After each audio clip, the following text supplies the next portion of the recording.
Most people expect the next Middle East conflict to start with missiles or borders collapsing, yet the first warning may come from something far quieter, a city opening its tap and realizing nothing flows out. You grew up thinking wars begin with explosions, but the real countdown often starts when a vital system fails in silence, long before anyone notices. The question is simple. What happens when an entire region reaches its limits and the most basic resource, water, becomes the trigger that resets everything? Tehran, a city of 10 million people, is now facing the unthinkable. Reservoirs dropping to critical lows, sudden rationing becoming part of daily life, an entire infrastructure pushed to its limits. In this video, you will understand why the Middle East water crisis is not just an environmental problem, but a potential spark for political instability, economic collapse, and military tension, beginning with Iran, expanding across the region, and eventually reaching you even if you live thousands of miles away. You will see how a resource as basic as water can become the decisive factor that precedes wars, migrations, and energy shocks, shaping the world long before headlines catch up.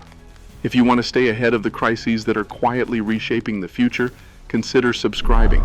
This channel focuses on clarity, not panic, and on understanding the systems that sustain your life. Now let us go to the place where the collapse has already begun, Tehran. When you look at Tehran through this lens, everything becomes clearer because day zero is not a dramatic headline. It is the quiet moment when a city opens its taps and nothing flows out. The point at which a system that has been overdrawn for years can no longer pretend to function. Evidence of this is already visible across the city. Reservoirs shrinking faster than they can recover. Groundwater levels dropping after decades of overuse, and entire pumping stations running at reduced capacity because they were never designed for the population they now serve. The signs appear in unexpected places, like schools asking families to bring their own water, hospitals rationing their usage during peak hours, and neighborhoods forming informal networks just to help elderly residents fill containers when pressure collapses. Tehran is moving toward this moment not because of a single bad season, but because demand has risen far beyond what its infrastructure can sustain, the gap widening year after year until stability became an illusion, held together by emergency measures that no longer work. Rationing has turned into a daily uncertainty. Entire districts lose water without warning. And the frustration you see in residents grows from the realization that these interruptions are not temporary glitches, but symptoms of a deeper failure that no amount of short-term fixes can reverse. Imagine your own city without water for 24 hours. Then imagine that absence returning again and again until it dictates when you wake up, when you cook, when you clean, and whether your workplace can even operate.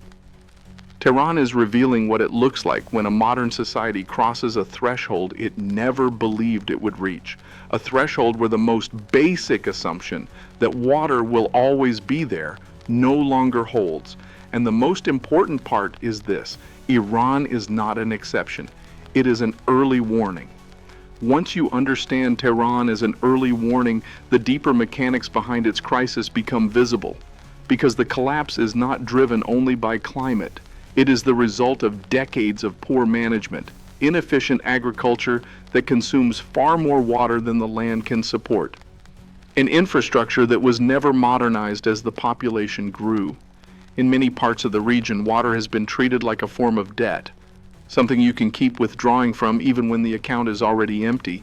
And year after year, the gap between consumption and natural recovery widened until the system could no longer absorb the pressure.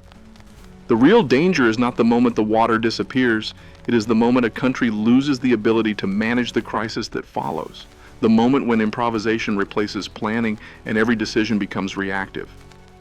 And this loss of control does not belong to a single nation, it is spreading across the region. When you widen the frame, the pattern becomes even clearer, because much of the Middle East is warming at nearly twice the global average, a pace that accelerates evaporation, reduces rainfall, and forces aquifers to lose more water each year than they can possibly regain. This is not a temporary fluctuation, but a structural shift, one that turns every summer into a stress test for systems that were already fragile. Countries like Jordan, Syria, Iraq, Egypt, and several Gulf states are living under extreme water stress, a condition where each new year begins with less storage, less rainfall, and fewer options, and where governments must decide which sectors receive water and which must cope without it. What makes this region uniquely vulnerable is that the margin for error has almost disappeared. Many rivers no longer reach the sea, and reservoirs that once balanced seasonal shortages are now too depleted to stabilize the system.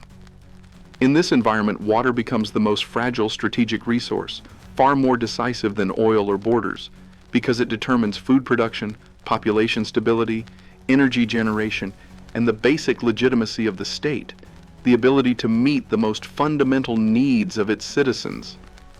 The region is not being weakened by a single dramatic event, but by a slow erosion of capacity, a silent pressure that strips away resilience year after year, long before any headline suggests instability.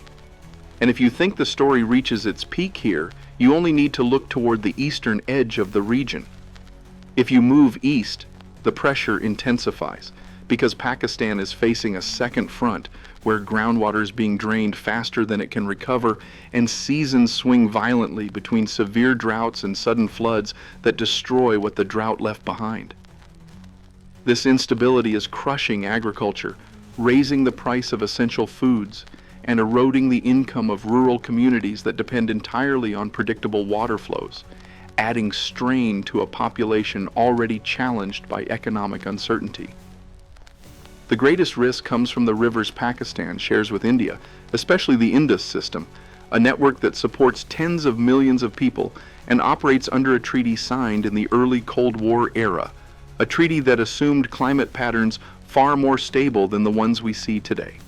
When scarcity tightens, even agreements that have held for decades begin to feel fragile, because each side fears that the other might divert or store more water upstream, a fear that reshapes military planning and diplomatic posture long before any public declaration is made. Moments of tension have already emerged during past droughts when accusations of reduced flows sparked protests in Pakistan and prompted India to revisit how it manages upstream reservoirs. A reminder that water is not just a resource, but a strategic variable embedded in national security. Water shortages never remain an internal problem. They always turn outward, shaping foreign policy, increasing mistrust, and pulling neighboring states into disputes they can no longer ignore.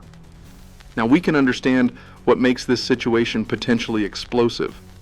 When water becomes scarce, the path to open conflict follows a familiar chain.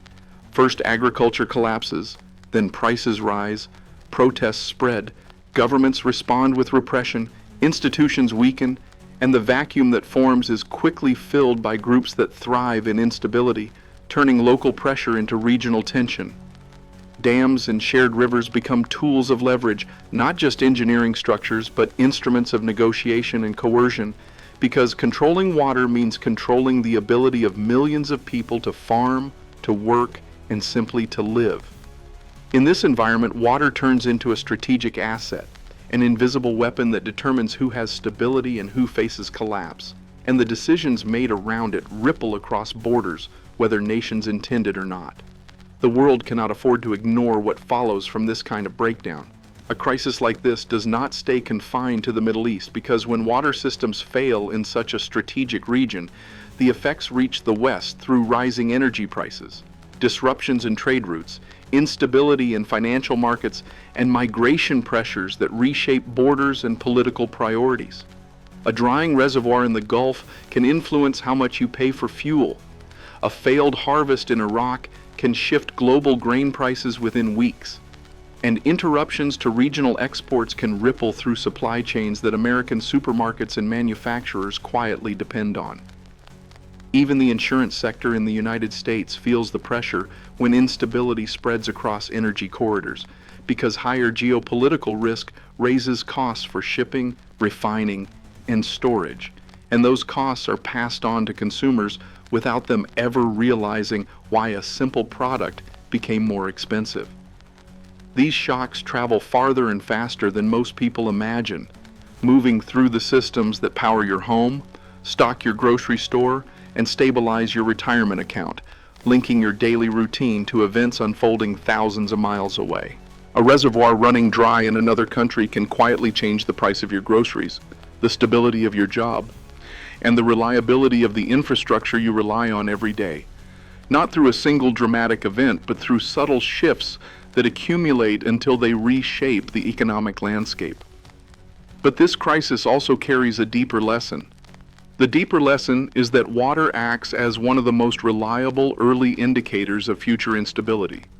Long before tensions become visible in politics or markets, because when aquifers decline, reservoirs shrink, dams lose capacity, and rationing becomes routine, a region is already crossing thresholds that no government can easily reverse. Understanding these early warnings gives you a different kind of preparedness, not the idea of accumulating objects, but the ability to recognize which systems are nearing their limits and how that pressure will shape the world around you. Water reveals the truth earlier than headlines, earlier than financial data, and earlier than diplomatic statements. And learning to read these signals allows you to understand where shocks are forming and why they matter to your life. And with that perspective in mind, we can return to a simple question. So let me close with a question that brings this entire story back to your everyday life. If the water in your city disappeared for 24 hours, what is the first part of your routine that would stop working? Think about it carefully, because your answer reveals more about your resilience than any crisis ever will. Share it in the comments, because understanding where we are vulnerable is the first step toward preparing for whatever comes next.